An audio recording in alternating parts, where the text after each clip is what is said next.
Hello everybody and welcome to Against the Fence. This is the place to be if you're obsessed and passionate about the UFC, of course, and the place to be where here at ATF opinions matter most. And again, like last episode, we will get the opinions out. I want to hear you in the comments because the semi-finals are here, the picks are in, the matchups have been placed. We're going to get into it. I can't wait to hear what you think about these matchups. I'm going to get my opinions out there on the semi-finals and who I think is going to go through to the finals and potentially win the show.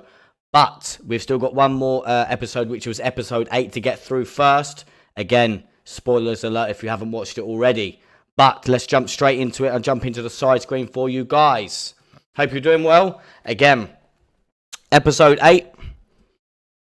Who we got? We have got up for you Hannah Guy, who is 4-1 of Team Peña, against Brogan Walker of Team Nunes, who is 7-2. So these two here. Let's make that a little bit smaller for you. Let's get that out of the way.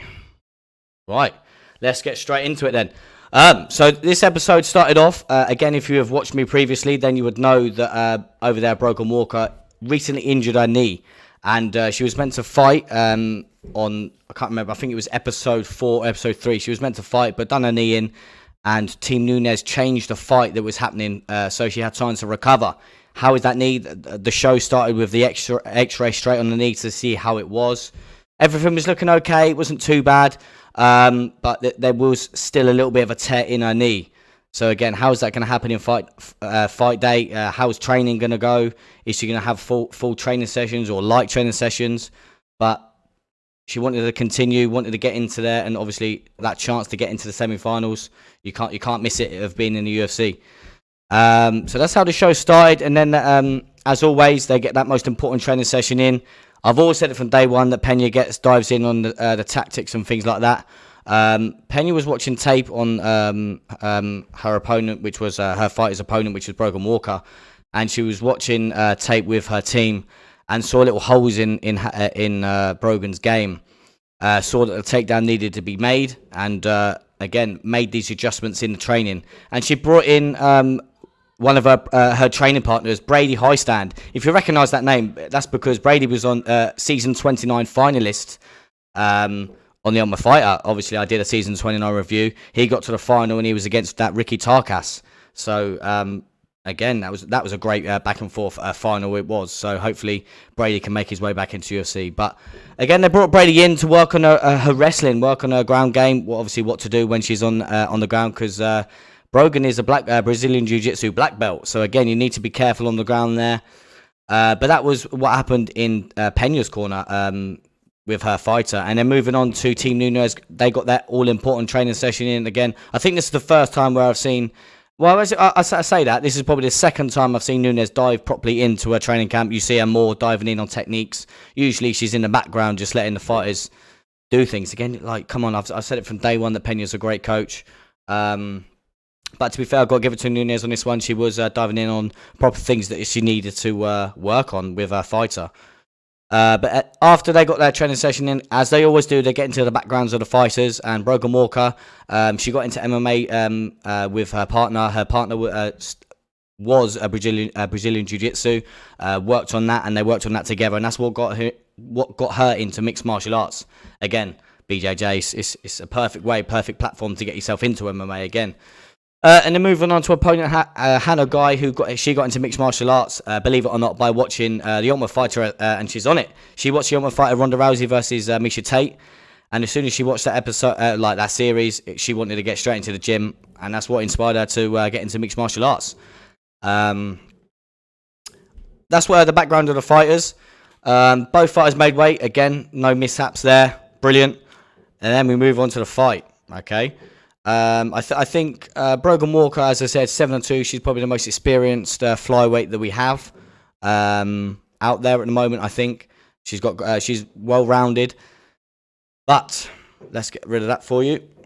We get into the fight. So we get into round number 1, and let me tell you, Brogan Walker was running away with it in round number 1. She's a southpaw fighter, but she's right-handed. Let me hear you in the comments. Let me know that if there is a southpaw fighter that is predominantly right-handed. Usually you see like people that are in the southpaw stance, they're looking for that left hand, like the Conor McGregors and the Gunnar Nelsons. they're looking to land that left hand because they're in that orthodox, that southpaw stance. Let me tell you, get in the comments, do you know any fighter that is right-handed but fights southpaw? I don't know many. Obviously, as I said, Conor McGregor is always looking for that left hand. So, get in the comments, let me know. But yeah, as I said, throwing the jab out there with her right hand, a predominantly strong hand, throwing the jabs out there. But when she was throwing the jab out there, let me tell you, connecting clean as well, as you see there in round number 1. With that lead right hand in that southpaw stance, and even connecting with her left. Piecing Hannah up in that round number 1. A few leg kicks were landed as well. And towards the end of round number 1, as we see here, she's on the way down there, Hannah was backing up Brogan. Brogan landed a cross right hook and landed flush and dropped Hannah Guy to the mat. And Brogan ended the round on top. Which was what you want to do to secure a round. She was on top, landing vicious knees, landing vicious ground and pound. Team Peña's corner was saying, please don't knee, because obviously she was trying to look for knees, but the knees were landing flush to the chest. Again, great round for Brogan Walker there, which definitely 1-0 up there. Moving on to round number 2, and straight from the off again. Brogan Walker with that right hand again, landing flush as Hannah's coming in, drops her again, had her up against the fence a few times, landing them knees as I mentioned. Good pressure. This happened, as you see there, very early in the round, but the pressure of Hannah was relentless. Keep on coming forward, trying to get the clinch, trying to get the takedown. What do we see there? What happens here? Round number 2. Hannah Guy is got both hooks in and trying to look for a rear naked choke. Could she steal this round? She had about 2.5 minutes control time. Brogan was punching from her back though, which was what you want to see again. But you're going to have to watch the episode again because we saw episode 7. Should there have been a third round or not? Should there have been a third round in this one as well? Because as I mentioned, Hannah Guy having the control of about 2.5 minutes, looking for the submission, dangerous at times, getting the arm under the chin at times, but great defense from Brogan Walker. Should there have been a third? Not in the judge's eye, sorry. Not in the judge's eye, should I say. Oh, frozen here, hang on. There we go. As they got to the corners, obviously they're telling their fighters to warm up, ready, just in case there is a third sudden victory round. Team Peña was adamant that her fighter and Hannah Guy won the second round, saying, you get ready for this round, you get ready for the next round, you got that round.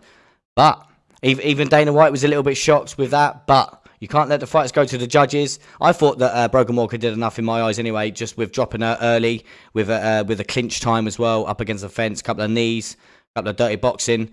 And yeah, Hannah got the takedown. Yeah, Hannah was in a dominant position in that with both hooks in.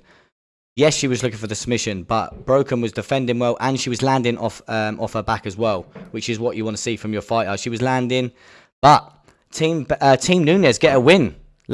Team Nunes get a win. So let's get rid of that for you. So obviously, as I mentioned, Team Nunes and Brogan Walker moves on to the semi-finals, and that overall standings brings it to 5-3. Team Peña's 5-3 up. Brogan Walker moves on to the semi-finals. And this is where it gets dicey. I want to hear you in the comments. This is where it does get dicey now.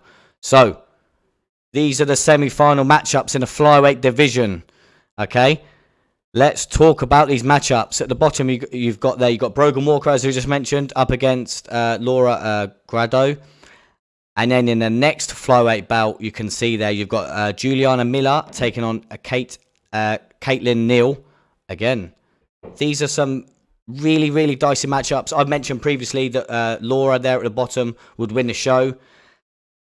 Am I going to change my mind now? Because she's up against Brogan Walker. And Brogan Walker did have great takedown defense throughout that fight. And I know Hannah Guy did get her down eventually, but it was relentless. And I've said from day dot when I saw Laura fight that she would win the show. She's against a tough fighter, a very experienced fighter in Brogan Walker. I'm still going to stick with my pick. I still think Laura's going to be in the final. And then the top one out of Caitlin and Juliana Miller. I think that Juliana Miller will win that. And the two matchups in the final, for me, is going to be Laura versus Juliana Miller. And if them two go through, I think that Laura is going to win the show. And she's going to be the winner of Season 30 and be the flyweight champion. Well, season 30 champion, should I say, not the actual champion. But yeah, these are great matchups. As I said, you've got a grappler in Laura and a predominantly striker in Brogan. Again, striker versus grappler. What usually wins the MMA maths, as we say. Usually the grappler prevails, but this is MMA. You never know. Things happen, and all fights start standing. So you never know. Remember what I said? Brogan could catch her, and it could predominantly stop her from grappling.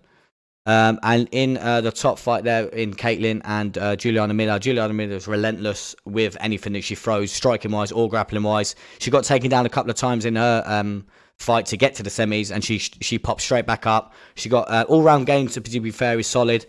But I think she's just going to be too much for Caitlin, to be honest. But yeah, the matchups for me is going to be Laura to get to the finals and Juliana Miller to get to the finals, and Laura's going to win a show for me. But that's in the flyweights. Again, get in your comments who you think is going to win these matchups. Who's going to win the flyweight matchups?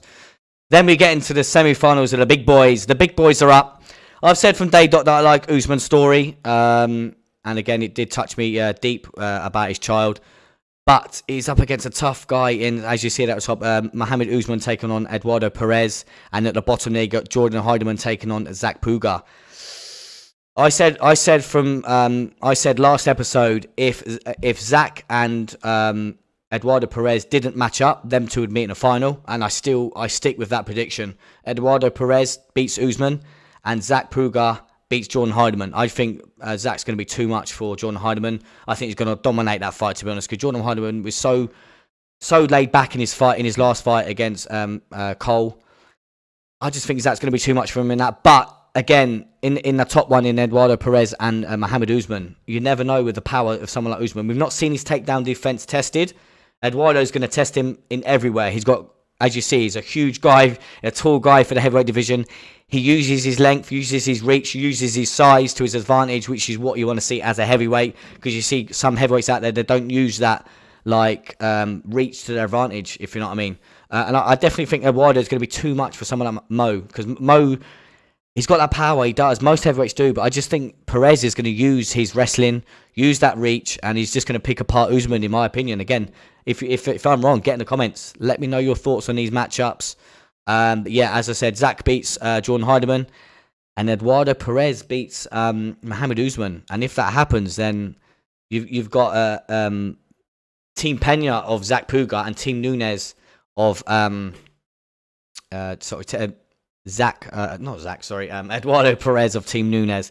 Let's get back to them flyweights. So again, let's get back to these matchups. As I said, if Laura goes through and Juliana Miller goes through, that's Team Peña. So Team Peña could potentially win it that end, but you never know. Like I said, if you've got any opinions on these matchups, let me know. But the first semi-final fight next week is the Jordan Heidemann versus Zach Puga, and Zach Puga for me is going to win that one, and it's the coaching challenge as well.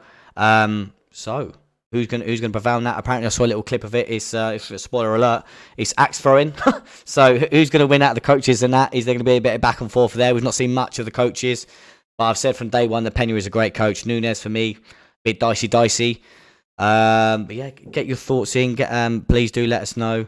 But that's it for me. Obviously, as I said, we've got the first semi-final in Zach Puga versus Jordan Heidemann. Let me know who's going to win that. Zach, for me, is going to win that. But let's take me back. That's all I've got time for. Obviously, episode 9 will be next week. Join us this week for Gamrot versus Arman Sarukian. Again, that's going to be a great fight. One of them is going to potentially get top 10. That's a great fight for me. I think Sarukian's going to be too much for him, as he beat my Spanish wrecking ball in Joey Alves. And to do that to Joey Alves is no joke. And obviously, he tested Islam as well. So... Definitely join us in. The card's great as well, stacked top to bottom. Join us at the watch along at the weekend. I know it's an early one for a late one / early one for us, but stay tuned. I'll see you next week for episode 9 for the first semi-final. Stay tuned for that. I've been your boy Ash.